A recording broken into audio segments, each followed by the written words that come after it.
Hey everybody at the LIU Game Conference. I'm happy to talk to you. I wish I could be there in person, but things didn't work out. But next time I'm in Sweden, I'll make a point of coming up there and saying hey to y'all. So this is From Doom to Demeo, 35 years of game development counting.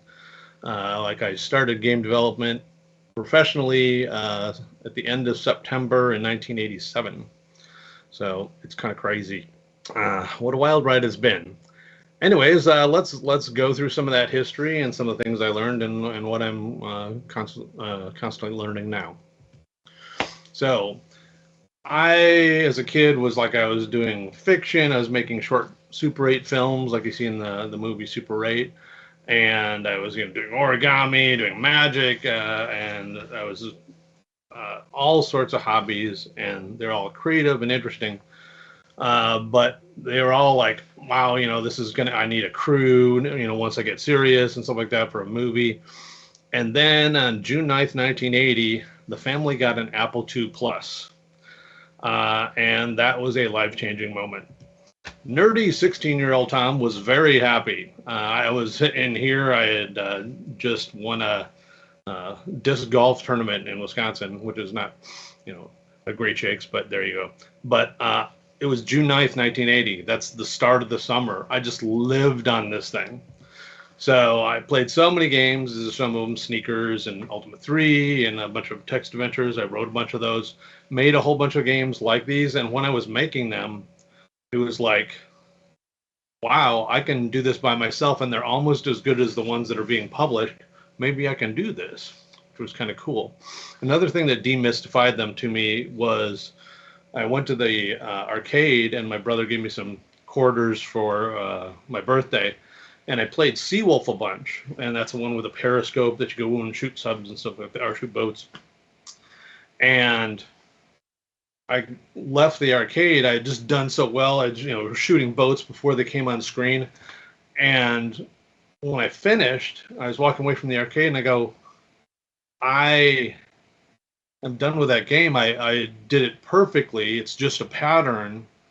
I'm done, which was really weird. So technically, I'm tied with the world record, which is not hard. But that really demystified games in a way. Like, oh, this is somebody made this. It's not just this magic thing in the arcade. So that also kind of was a big impression on me. And that once I had the Apple II, I knew what I wanted to do. Like that was the big thing. And no, not everyone gets that. They just kind of fall into what happens around them. But this was like, this is it. And I want to do this for sure. So I went to college and I started studying computer science. But, that's, that really leads to a corporate job. So I got a Bachelor of Science degree in systems programming from the University of Wisconsin-Madison. And I started interviewing at IBM and Gould, and I flew to those places. And they all asked me the same question weirdly. They said, we like you, we like your resume, we think this would be a good fit. But they all asked, is this what you really want to do? And I thought, I was like, no, this sounds boring. So I knew what I had to do. So basically, I want to make games. So I just sent out cover letters and resumes to 50 different companies. And they all rejected me. And I was like, oh, well, maybe they're not hiring in the fall. So then I waited a few months with very patient parents and sent about 25 more resumes. And one came back and said, wow, you are the perfect person for us. So, like, your experience on the Apple II is exactly what we need.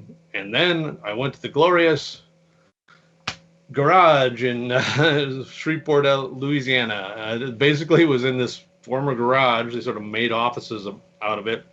And it was this company called Softest Publishing. And they made these things called magazines on disc or monthly software collections. So, like, there's a few spreadsheets, there's a couple games, so it's sort of like I got to work on some games that were published. So this is my start. And it was cool. So like we'd do occasionally ones ourselves, but we'd also get submissions from various people around the pretty much the states, and we would polish them up and then publish them. And so we had some good submitters, and actually our competition Uptime closed, and so we got actually some pretty good employees from there, and started palling around as like they like the Apple II too. So made a game with one of my coworkers, which was Alfredo's Stupendous Surprise. And that is a young John Romero holding up both a classical CD and I believe Great White. So he was kind of into the good guitar sound of the 80s, and then and we both liked kind of a variety of music and stuff like that. So yeah, we had a fun time just geeking out on various Apple II things. John has a photographic memory though about stuff, so I basically keep most of my memories on him. Just like, hey, what date was this? Oh yeah, it was this. Who wrote that old Apple II game? Oh yeah, it was June Mata, and all that kind of stuff. So that was fun. We had a fun time and kind of became quick friends. And then we had really good submitters. And one of the submitters to our Apple II magazine did pretty good game, made a tennis game and a game called Wraith. It was pretty good. It's like, man, we should hire that guy. But he's like, nah, nah, nah. And then eventually, I think Romero wore him down. It says, you got to come here, man. We're going to start up a new games disc and stuff like that. So that's what happened there. And then one night I thought of a joke. So I would sneak into the Gamer's Edge, which was our kind of game a month thing, original game a month, that Carmack and Romero were working on. And I would sneak in there at night because like their games were kind of like more in depth and kind of fun to work on. And they're just like, yeah, you want to do some levels? Sure. And then, and so we all just like kind of bonded and were there till late at night, kind of like getting to make games, which was, great. And one night, Carmack had just figured out a way to smoothly scroll the screen in EGA. It was a trick that would only work with EGA cards, but that's what he's brilliant at, is seeing that one little trick. So there's like our Romero's character, Dangerous Dave, bouncing around the screen on top of these bricks. I was like, wow, that's really cool and smooth, and never seen that on the PC before. And then I looked over, and we had like a NES in the corner, and it was had Super Mario 3 plugged in, and it was like, wouldn't it be funny if we like made the first level of like Super Mario 3 like tonight? And that's what we did. So I was sitting there busy copying all the graphics, pausing the game, and copying every single pixel on the first level, and he was busy doing stuff. And so I'd say, okay, and Ted, like, a tile value of 1 means it's solid. Okay, I'll make them those solid, and blah, blah. So we sort of went back and forth, and he was busy, making him jump and so on, and get through the level, having a level ending. And I was busy, copying all the graphics and making sure there was a Dave animations to jump around. And by 3 a.m, we had gotten the first level of Super Mario with our character. And I made a title screen, was like, Dangerous Dave and copyright infringement, because it was obviously just the first level of Super Mario 3. And just, we got it all done. We were so tired, and we're like, just put it on a disc, and we put it on Romero's desk, and say, play this. And so then we went home and crashed and got in late, and it was like, that'll be a funny joke. And we came in, and Romero pulled us in the Gamer's Edge room and shut the door and said, like, I've been playing this all day. We are so out of here. Oh my gosh. I was like, what? And so he was really excited about it. And we actually pitched it to Nintendo. It got to the head table, but they didn't want to enter the PC market. So it's like, well, we do that. And so we said, well, let's make our own game. So said I can come up with anything. And so we were talking over, and Carmack was like, how about a Kid that Saves Galaxy or something? So I went off to my office in 15 minutes and wrote sort of the universe of Commander Keen, Defender of Justice, and that's how we became id. So we did like a bunch of Keen games, about 7, and that was a super fun time, and I made everybody pose goofy, and you can see who's excited about being goofy. And then we just had a blast together. And then one night, there was a phone call, and Romero got to talk to Paul Neurath, who was at Blue Sky Productions, which later became Looking Glass Studios. And he got off the phone and just like, hey, they're doing something on their game. It's called this texture mapping or something. Like they put textures on the 3D walls or something. And Carmack kind of just went, I can do that. So that set us on our path. So we started heading toward making, a fully textured environment, but you have to, uh, break some eggs before you get an omelet. So we had to make our way there. So Doom, which you may be surprised to find out, was actually our fifth first-person shooter, technically. We started with Hover Tank 3D. So we just had solid color walls. So I was trying to make environments in the levels like I'd put a single green square and that's a tree. And did what I could to make the levels feel different and stuff. But it was pretty cool. They had solid colored walls, sort of like the old dungeons in Ultima and some. And it was sort of 2D, 3D. We made a 2D map, and then it sort of became 3D. It had free movement, which was the start of that feel of first-person shooters, instead of just like 10 by 10 movement or very kind of rigid movement. And there was a turning reticle in the center of the screen, and you were timed, and it was the success was based on profit stuff. So the guy was mad if you killed too many people while you were getting all the monsters. And we did Catacomb 3D. So now we had EGA, and it was textured walls. You fire from the middle of the screen with your hand, like casting spells, and you sort of have a sense of ammo.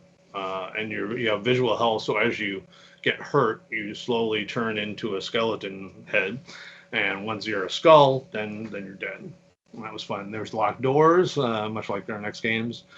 Just had PC speaker sound because we have to go step by step. And this was a 3D version of our 2D game, Catacombs, which was fun. So then, Wolfenstein 3D. So now we have actually textured walls and solid color floor and ceiling. It's a lot of the things that came from the other two games.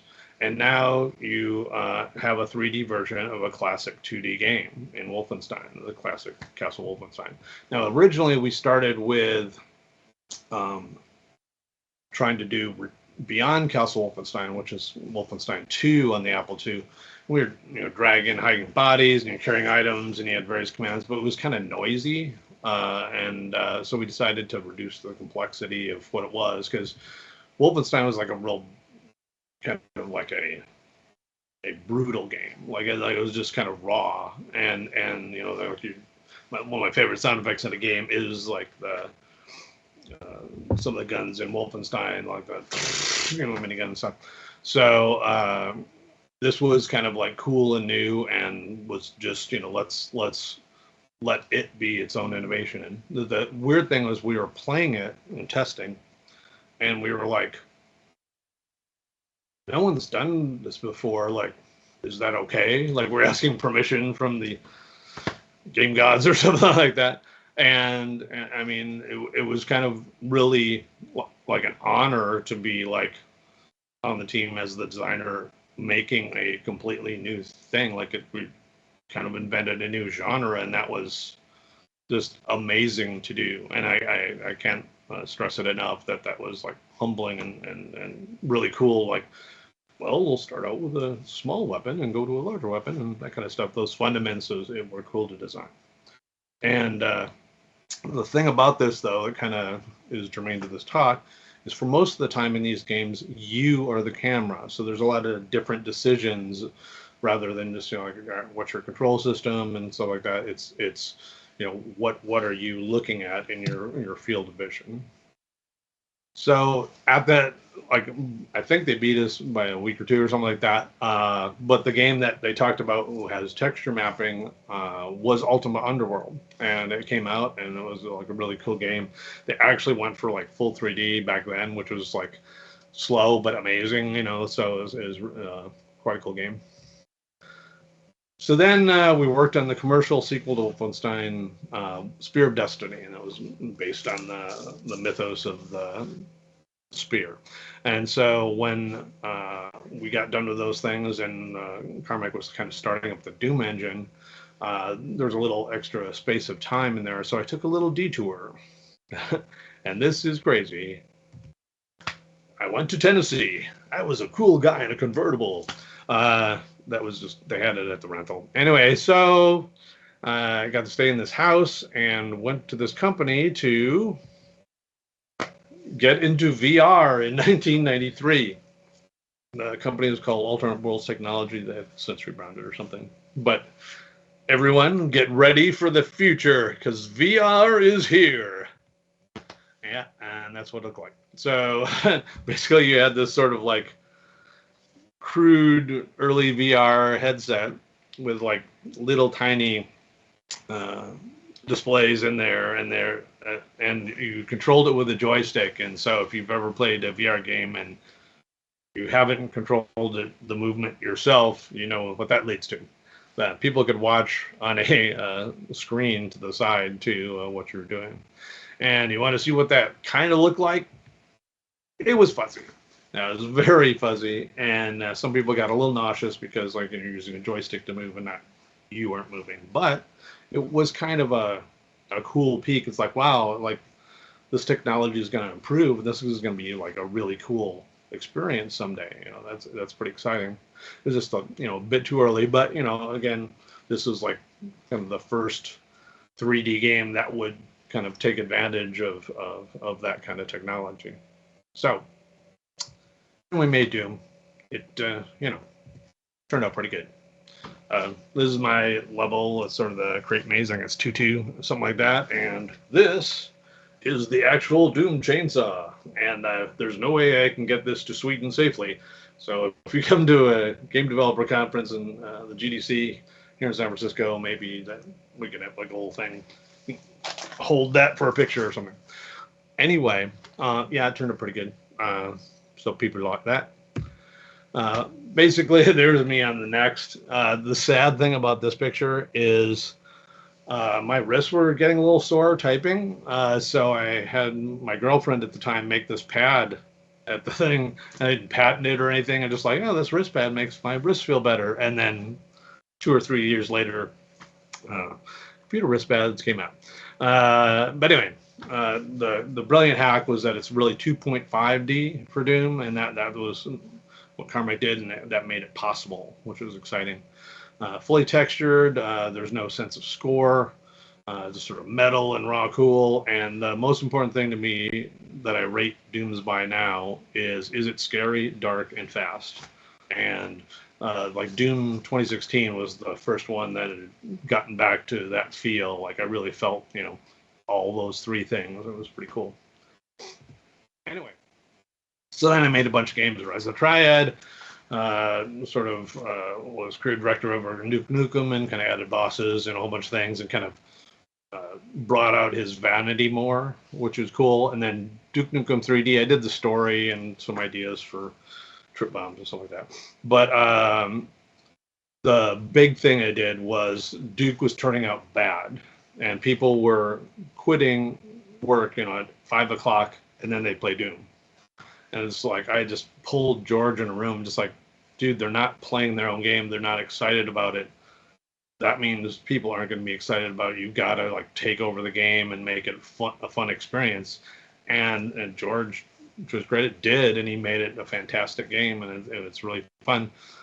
They did like make all the levels and then asked me to make a story out of what was there, and it was just like there's aliens and there's eggs and so it's like, do they need hosts to grow the eggs like an alien or something? So I just made up something, and that's the story you got.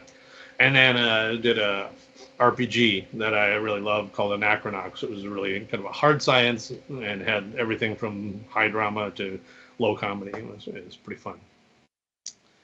Then remember when I did a phone game company, and the phone game company was great. We made little games that I programmed and did most of the art for Jules and Jim, not the nice character, but and that was fun working on little phones. And unfortunately, we had to close shop in that 6 months before the iPhone came out. We were primed to be like the company making great phone games. Anyway, as Midway Creative Director, one of the ones I was over was Area 51, so I got to sort of watch David Duchovny and Ron Matson do voiceover work, which was interesting. Then there was an unreleased social MMO. There's a map from it, which was cool. So kind of like, in a way, getting back to that today. And did some free-to-play games. So I did some Facebook games, and there's a cute game called Paddington Park, and worked on the Diner Dash series of games. And one of the Dash games involved celebrity, so I got to act, write for, and direct Gordon Ramsay, which is kind of weird because in games you're just like in a room for 99.9% of your thing, and all of a sudden it's like, okay, we're doing this, okay, and then you're back in your little hole. So it's a weird kind of job to have. Anyway, then I got into Pico 8 on my spare time, and that's, if you don't know what that is, that's a little fantasy console. So it's a sort of a Nintendo Entertainment System that never existed or something. And it sort of sets, you can only use 16 colors, and you have to do trade-offs of sprites versus map memory and stuff. But it's really fun, and you program in Lua, so it's trivial to make games. And so I made a bunch of games. I made some with friends, Mirror's Edge, which is a pun on Mirror's Edge. It's the first speedrun game I've ever made, but I made sort of homage to Atari 2600 carts, Who Stole the Coal and stuff. So it's a super fun game, fun fantasy console to make games on, and it's I'd highly recommend it. Even if you don't program, you can probably kind of get something up and running, and the community is fantastic.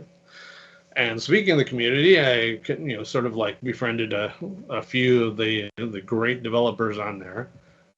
This is Mirror's Edge. I kind of went crazy on the map, but now if you look through there, it's like, what's the best way to run through this thing? And like speedrunners halved my time. Like I made the thing. I don't know. Anyway, but it was fun to make.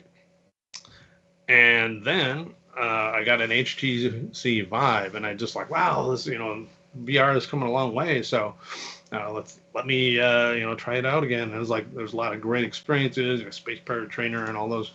It was really fun to play, and then you really get to sit in the room escapes, and I was pretty stoked.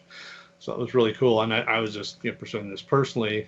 We had done at the Dash company, we had done little experiments with location-based AR, sort of like Pokemon Go, and some VR titles, but although we did designs for them, we never got to really pursue those. And then speaking of Pico 8, one of the great developers who made a fantastic tool in Pico 8 was Magnus Merson, and he is at Resolution, and he said, we were just chatting, and he said, like, oh, we're making VR and AR games, and we kind of need a creative director or game designer. And like, oh, really? And they're like, well, that's cool. And like, well, maybe we could talk, because at the time I was going through some personal stuff, and I had to work from home.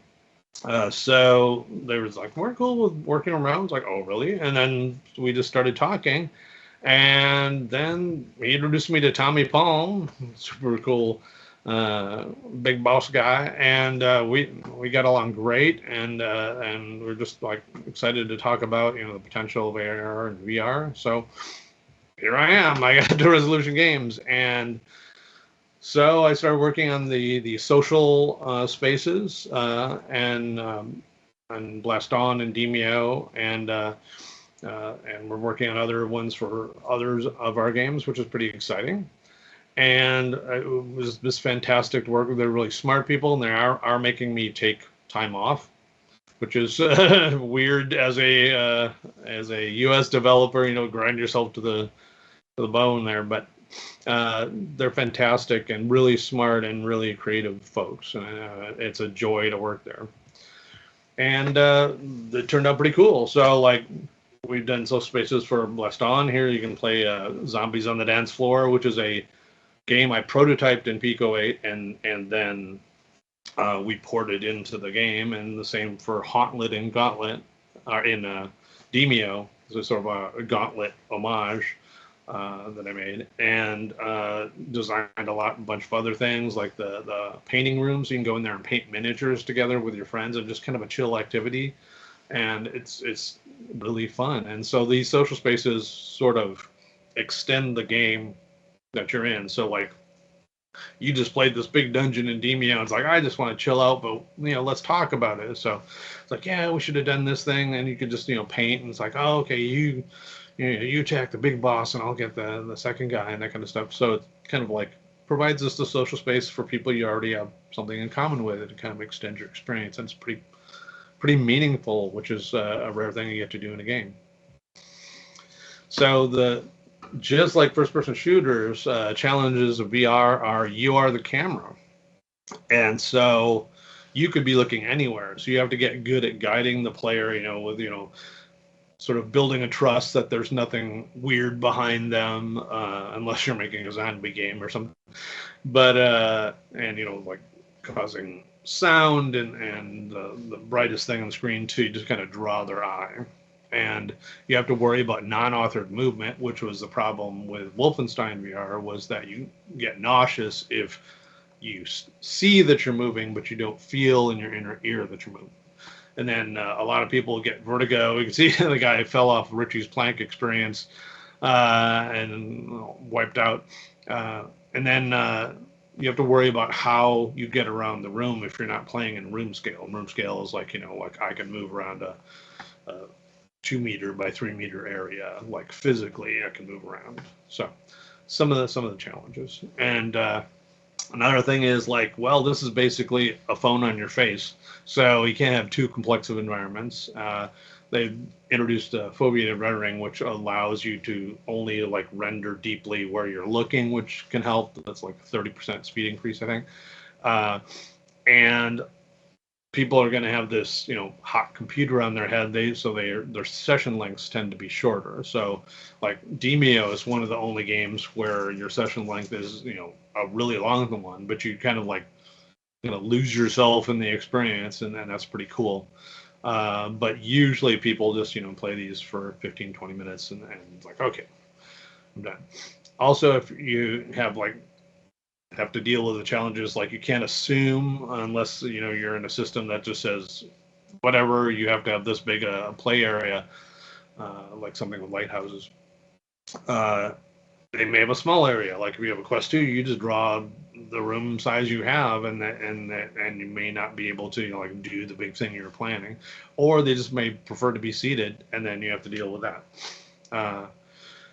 Now, one of the things that you want to do is do what you already know how to do. So like a lot of the popular games give you tools that are very clear, even when you're doing something crazy like in Beat Saber, like they're just whacking things, but I mean people know how lightsabers work, so like they know how to kind of generally get rid of things with those lightsabers. And then if you see an apple on a tree, you're going to want to pick that apple off that tree.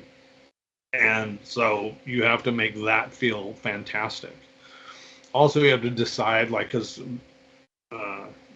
UIs, user interfaces, are weird in VR, so you have to use them carefully. You have to decide if they're kind of anchored to some body part or something, or if they're anchored to your field of vision, or if they're just in the world and you can kind of look at them that way. And sometimes you want to have it on your person or the tool that you have, like in a first-person shooter, like you can see how many bullets you have in your gun. So that's in the game world, so that's diegetic. And then if it's non-diegetic, like it's something like bonked on top of the world, like a movie soundtrack or something. So these are a lot of things you have to consider, and that's cool that it's a new way to make games, so you're learning all these cool things. And so one of the challenges with doing an arcade cabinet, because we were just doing shooting cabinets, if we go back here, you see that Zombies on the Dance Floor was like you just shot the screen, so we didn't have to deal with being able to control the thing like in VR. But I thought of a way to do that, is that you just go up to the machine and you grab the joystick, and that kind of seamlessly goes into arcade mode, and now the buttons on your other controller are the buttons on the machine, and that works really well. And then you can just kind of grip and get out of the game and disengage that, and you're back into normal VR mode. And you can still like look around and stuff like that. You just can't teleport while you're grabbing the joystick, and that really worked. And that was kind of exciting to contribute to how the language of this VR space could extend into like sort of modes like that. And so also I designed this cool prototype for a game. Like I did up the design of it anyways, that had all these different control systems, and the main way you get around is knuckle walking, like a ape. And then guess what came out? And Gorilla Tag is like, A was like, oh no, they got to it, and then B was like, see, it worked. So that was kind of at least cool to validate without actually having to do it. And now the challenges of AR. All right, dumb joke, right? Anyway, so the biggest ones is like if you're in AR, you sort of have an unknown space. So either you have to rely on the sort of a new room setup that they have, so you're defining the walls, and on the Quest, it's like you're defining like couches and desks and stuff. But who knows what that is? Who knows how much free floor space, and who knows how that corresponds to the Guardian you've already set up, and like how do you deal with that? And a lot of the challenges in AR is like, can they reach that? Like if we drop the physics object, is that going to tumble out of the way and going to be like inside their monitor, so they're like clunking into the stuff? And also, like if you want to make a multiplayer AR game, how can they share that space? Like, do you put a common thing on a table and like they all kind of share where that is, or do you share a room setup? And so that's sort of like all tracked together, and that's some of the challenges we're coming up with our new game Spatial Ops and other AR games like that. And the one I'm currently working on is a lot of those challenges too. Anyway, but sharing the space is cool, and so if there's completely different rooms, say you're playing with your friend over in London or something, you could share like a for sure clear space in your room, maybe. But that's one of the big challenges. So you're hoping they define the walls and desks and couches and doors and windows, but maybe they didn't. So do you stop the game and like have them do that, or you just sort of like limit your stuff into the center of the room? It's kind of a challenge. So basically, you learned a lot of lessons in VR, and you kind of have to throw out some of the lessons and relearn what AR is trying to teach you, and not try to like map that on, because like you'll just like, oh, I can just remote grab that, but it's like, is that the fun of AR? You want to go over and grab the apple off the tree rather than just bring it to you. So how can you like make sure that still happens? So you want to be tactile in AR. So I can put this on my table and grab something like in Demeo. I just pick up my piece and put it over here. And you want to transform their space. So like, how can like AR make this space magical? If the world beyond on the Quest, like it blows your walls out, and now this creature can run in there and play fetch, through the walls that aren't there anymore. It's just a lovely meadow. Those kind of things are really cool. Perspective matters. So you can like, we did Angry Birds AR, and like, so you can kind of like look around where would be the best place to shoot this thing. Or in Demeo, you can get walk around the board if you want to, which is pretty cool.